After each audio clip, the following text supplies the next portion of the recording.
Well, hi there, guys. This is Linda, North Central Texas.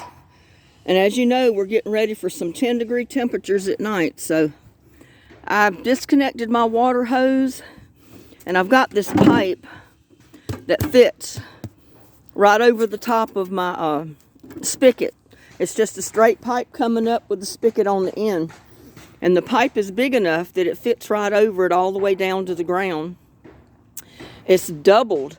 So there's like an inner pipe that's right close to the pipe, and then the outer pipe, which is this one. So it's got like an inch difference between the outer pipe and the inner pipe. And then it's got a foam pad that actually goes down the water hose pipe itself. So usually that keeps it well insulated enough that I don't have to worry about my spigot freezing.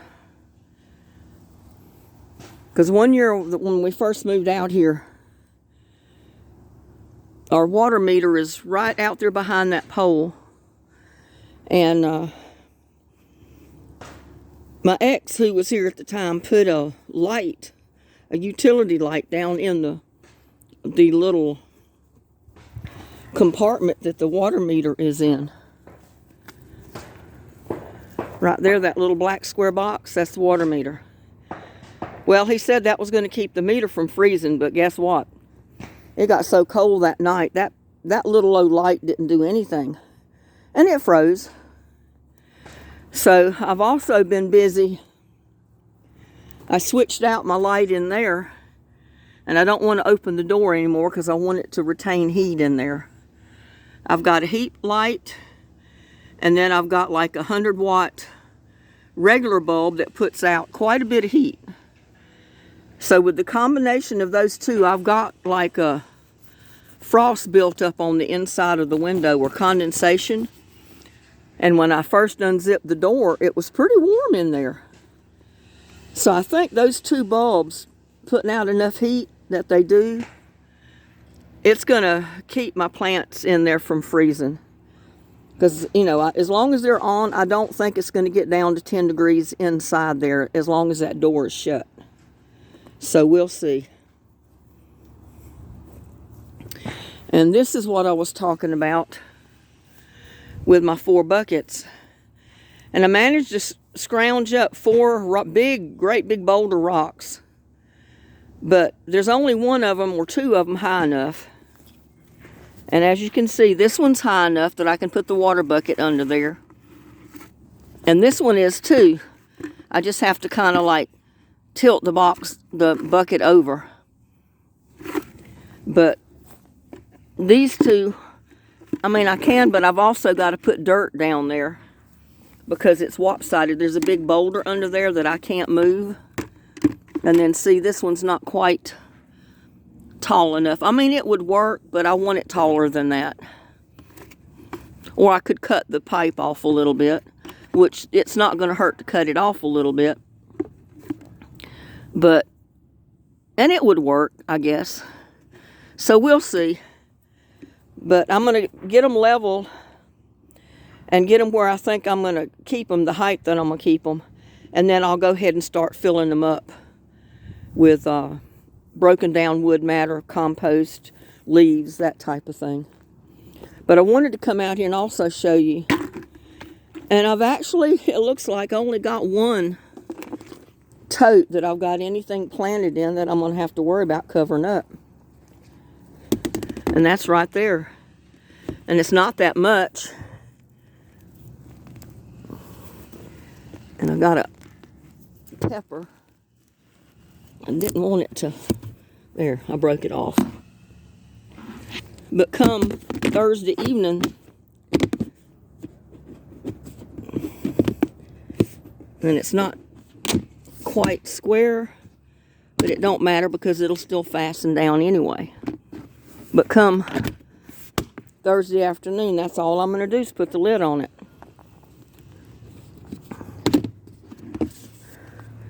Because the wind's supposed to get up, but I don't think the wind's going to blow hard enough that it'll pop that lid off once it's fastened down.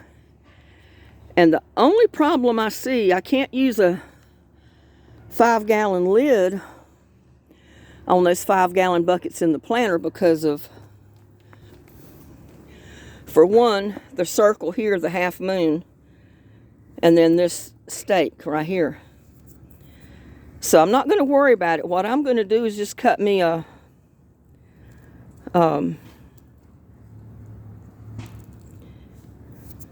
piece of cardboard, and I'll cut a slit to fit around that, and I'll cut it somehow to fit around that little post there, to where I can just slide it under there, and if I have to, put a rock or something on top of it to hold it in place. And the same with all the rest of them on here. And that's what I was going to do. And those can just have a flat piece of cardboard put on the top and something put on the top just to weight it down to where, you know, it's not going to blow off if the wind blows. I'm trying to get this situated to where I can show you what I'm doing.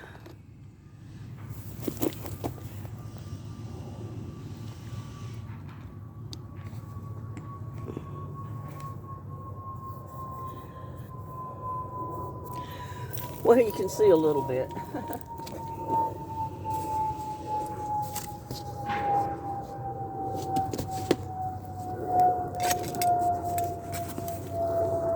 I mean, see, on something like that, you can put a piece of cardboard on top. Don't even have to be that big. But, it'll work.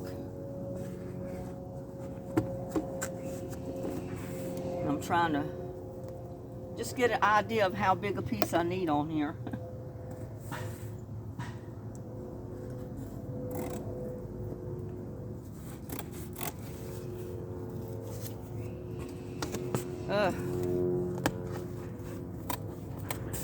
And most of these stores around town,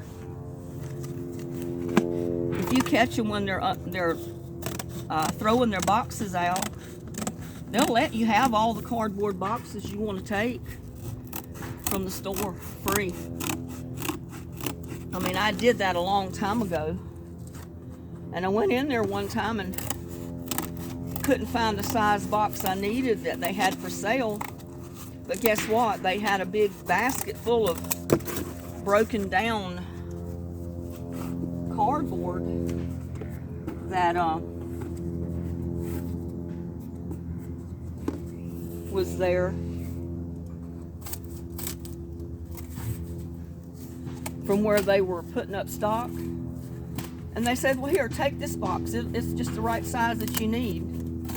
So I didn't have to pay for the box that day. I got a free box. And see, you don't even have to cut it in the shape of the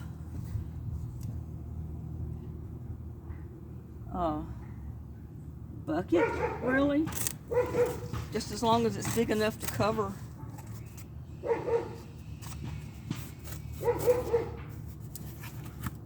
the top.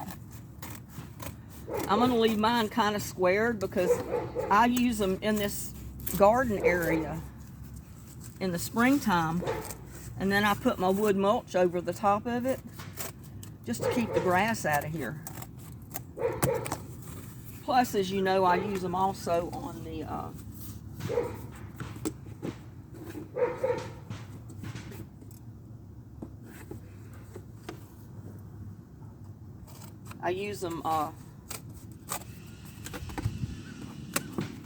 in my totes to help build soil.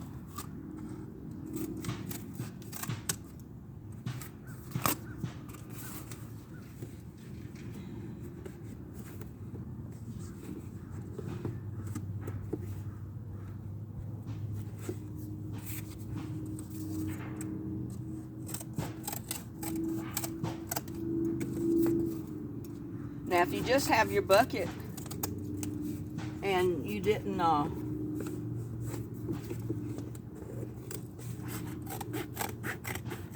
get one of these cut, I could probably pretty well use it as a pattern for the other ones. Get it cut too small.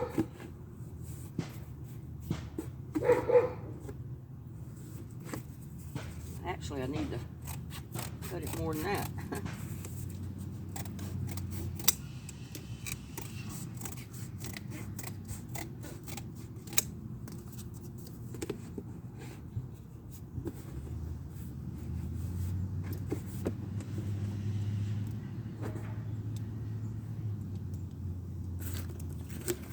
And if you have an extra piece of cardboard like this,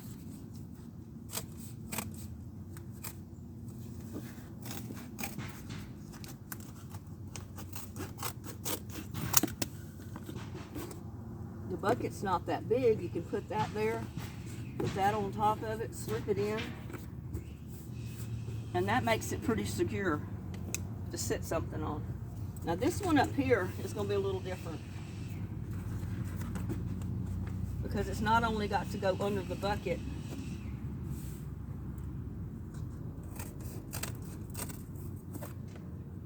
but it's got to go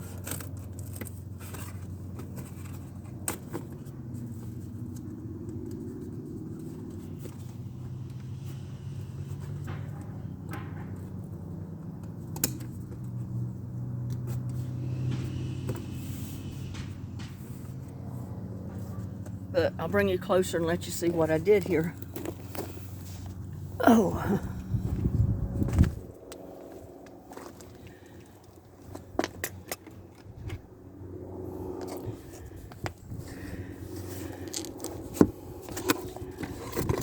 See, I cut a notch right there so it'll fit under the bucket where it's cut, because it's like a half moon right there. And it just kind of fits right under there. There you go. And then it slips right down on this. So that's about as good a fit as you're going to get for this. And like I said, you don't have to cut it round. Leave it square. And if you got another piece of cardboard that you can reinsure or shore up the underside of it like this, put that under there as well, because that's just going to help support it when you try to put the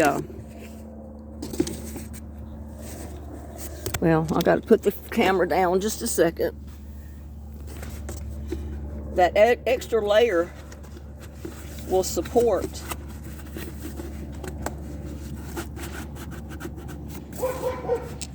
that piece of cardboard. And there, I put the extra layer right under there. You can see it. There's another layer. And that just gives it added support. And then, like I said, you can put something like one of these rocks right on top of it. Wind's not going to blow that baby off. And you can fix a top for all of them just like that. Like this one on top, all you're going to have to do is lay one flat. It'll have to be bigger than this one to fit, because that one's not quite wide enough. Or I could put two halves on there. Oh man. Like this, I got two pieces that size. So I could possibly just spread it out. And see, that's what you got to worry about right there. You don't want the rock too heavy, or that'll blow in. These are almost too heavy. You need a lighter rock, or just something kind of lightweight to lay up there. Or maybe something like this. And see, that'll keep that enclosed, hopefully to where it won't freeze for the 2 or 3 nights we're going to have. And I just put some water to all my plants, my seedlings and everything else, because I wanted them to have time to drain real good before it gets down freezing cold. Then I don't have to worry about the pot being too dry whenever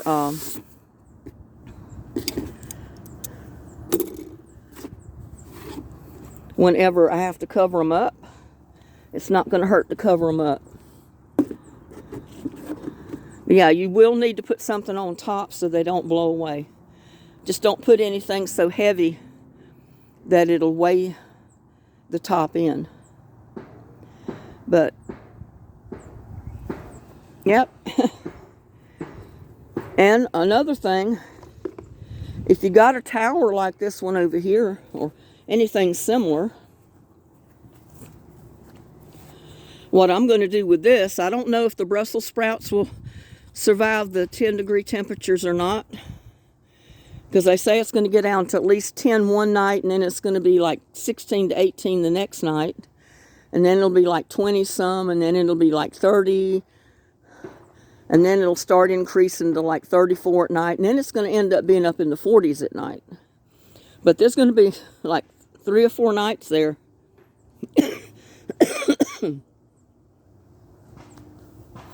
My allergies are bugging me. Back to what I was saying. There's going to be 3 or 4 nights there that you're going to have to worry about keeping some of your stuff covered. Now, Brussels sprouts, I'm not sure will withstand that type of temperature.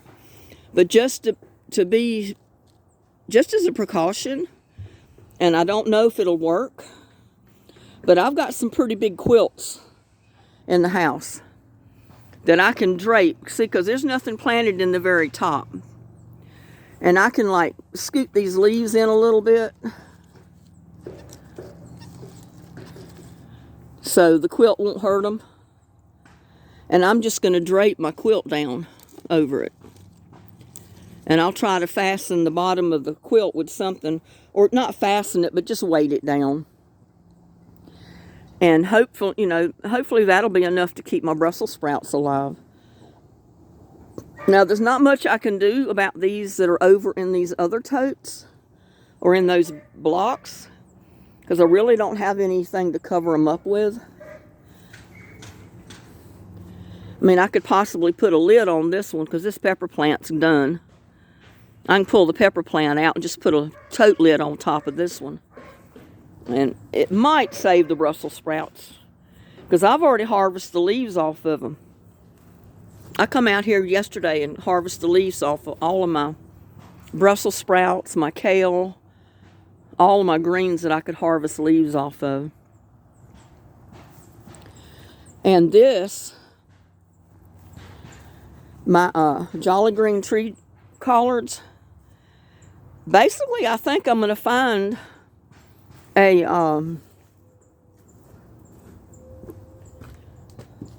like one of these kind of big,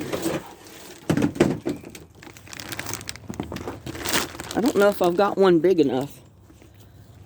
Let me put this down before I make y'all so dizzy you're going to be mad at me.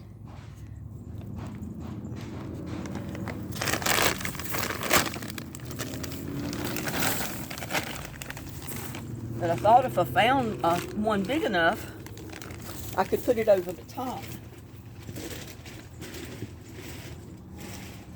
I don't know.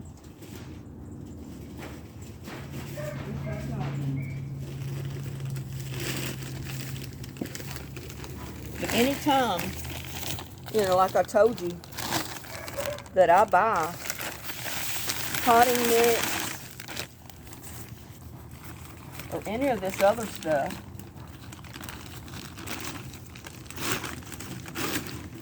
I don't know if that'll go over the bucket or not.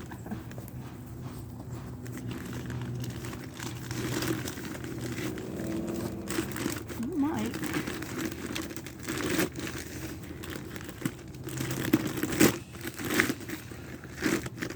It'll barely go over. I don't know. I might find one bigger than that one. But anyway, you get the idea.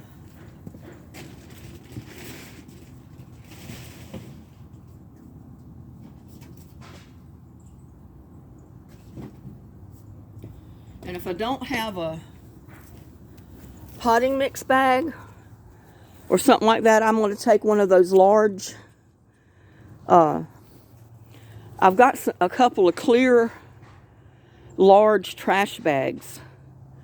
That's going to be more than big enough to go over the top of that. Both of them, actually. I have to do them separately, but I'll be able to cover both of them up. I mean, I don't really think the cold is going to hurt the collards. And it might not even hurt the rest of the winter crop. The kale and all this other stuff. But they recommend that you try to cover up some of your stuff. So I said, well, I'll do the best I can. If I can cover it, I'll cover it. And if not, then it'll just have to fend for itself. And like this, I planted stuff in that, but it's not even started to come up yet. So I'm not worried about that. I'm not worried about the pots that I've got seeds in, because they're not sprouting. But these, I could possibly just take a, because it's got radish in it and beets. And this one has got, I think, I'm not sure what I put in there now. I think I put beets or carrots or something in there. But I've got some of them sprouted up.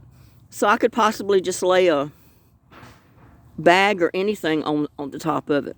Or the whole pan might fit in a bag, and I just fold it down on the end and leave it until it starts warming back up, and then I can just take the bag off of it.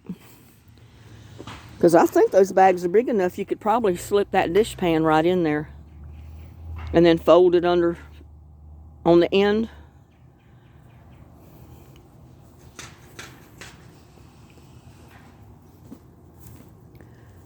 And like these, I don't know if I've got a lid that will stay on those or not. I might.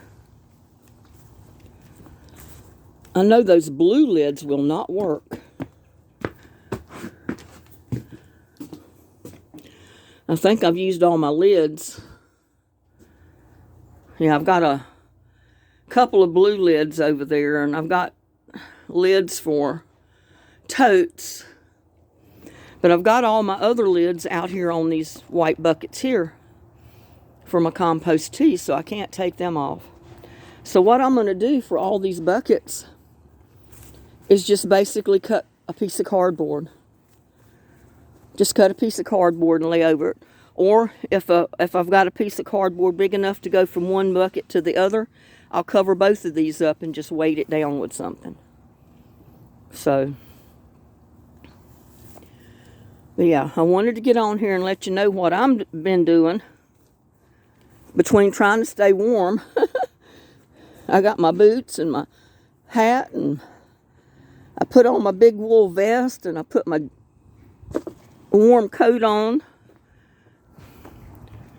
because I was getting a little cold. I mean, it was cold in my house this morning. I don't know how it was where you're living.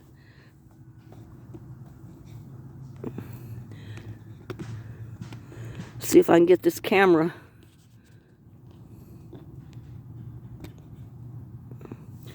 lined up here to where I can see what I'm doing.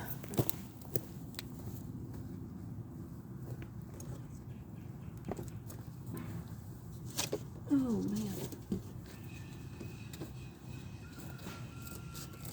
But yeah, I mean, if you don't have the lids or plastic, or go to the stores and see if you can get some cardboard. Hey, if you can get cardboard boxes the right size that'll fit over the top of the bucket, you don't even have to cut it. Just put the box right over the bucket. Now, the planters, you won't be able to do that, but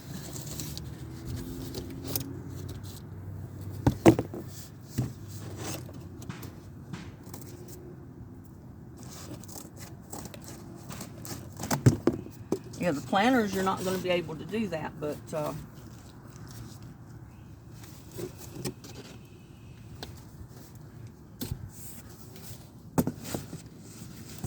that one would have almost worked.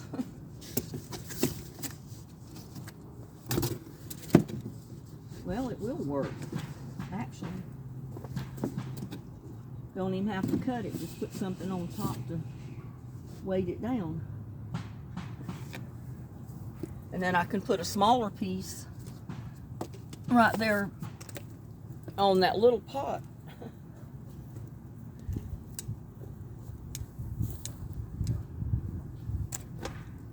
Yeah, there's ways you can come up to do it. It don't have to look that great. Just make sure it's flat so you can put something on top of it to weight it down to kind of keep it solid. So the wind's not going to blow it off, and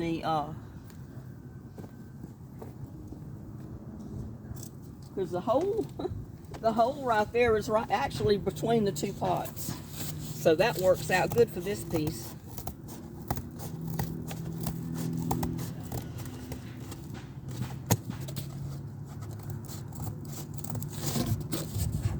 be nice if we had a climate that we didn't get below, say, 25 or 30 degrees. Because the 25 and 30 degrees didn't hurt any of my plants whatsoever. But like I said, I don't know. But see, that'll cover both of those pots. I just need to get something on top to weight it down. And put something up under here for the smaller pot. I mean, you get the drift.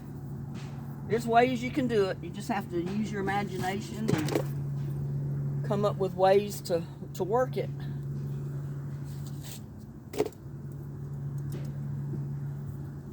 And I'm going to have to cut them for these. Well, not all of them, because there's nothing come up in that one. I've only got a couple of spinaches in there. I've got some in there, and there, and up here. So really 3. I can lay one on top of that one there, that white one. And like I said, put a lid on that tote. And I don't know what I'm going to do about this. Find something, I guess I can just lay over it. It's about all I know to do, because I don't have anything big enough to cover it. So, yeah, I suggest y'all, if you don't have plastic tarps or regular tarps, great big trash bags that you can use, because you can actually take a big old trash bag or small trash bag and work it to where you can make some kind of a cover for these buckets if you have them. I mean, you can even lay a piece of wood on top of the cardboard. You could lay a board on that and it'll hold it down good enough. So I'm going to keep on seeing what I can figure out here, and because you know, this is Wednesday. Tomorrow afternoon's when you got to start thinking of covering all this up. So I got to go get more cardboard. And I could actually wait and probably cut a lot of it tomorrow.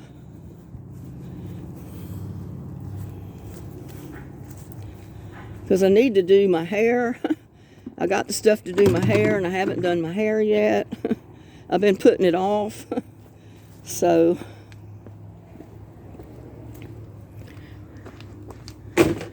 yeah, I used a lot of basically all the lids. Because you know, a lot of times only my green buckets came with lids. Actually, they were buckets from Brahms. They came with the dill pickles in them that they put on hamburgers out there. So I didn't have to worry about lids for the green buckets.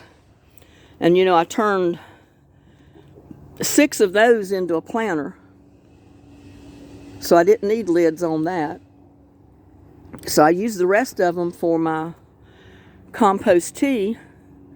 My blue buckets I bought at Lowe's, I could buy the blue lids to go with them, but you know, you got to buy them separately. But so far, I've not found a lid that fits the white Lowe's bucket completely. I guess you need to have the bucket in the store and try to fit a lid to it before you buy it. So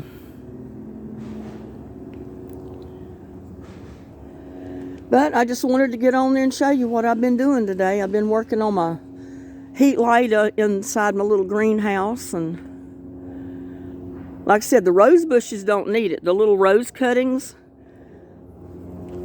they basically don't need that.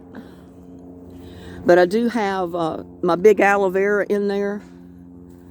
I've got my mother of millions right there. And it's pretty big. It's already way up to the I'm not sure I'm even going to be able to get it out of there. It got so tall. It's all the way up to the third rung, because I took the middle shelf out down there. Right there.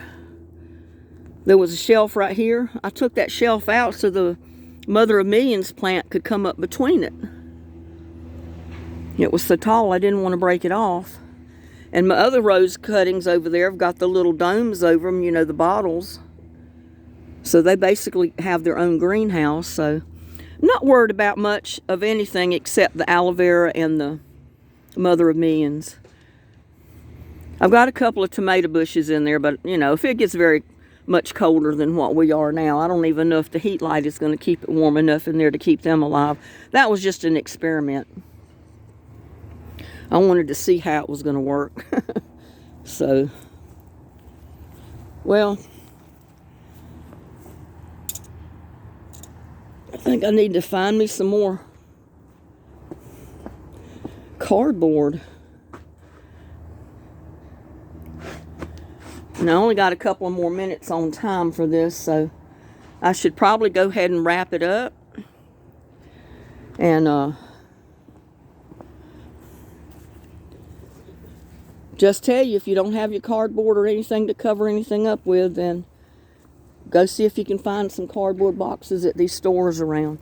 And see my peas? They're up a couple of inches, but I can put a flat piece of cardboard right over the top of that, and it's not going to hurt it at all. I do need to get that stick out of there, though.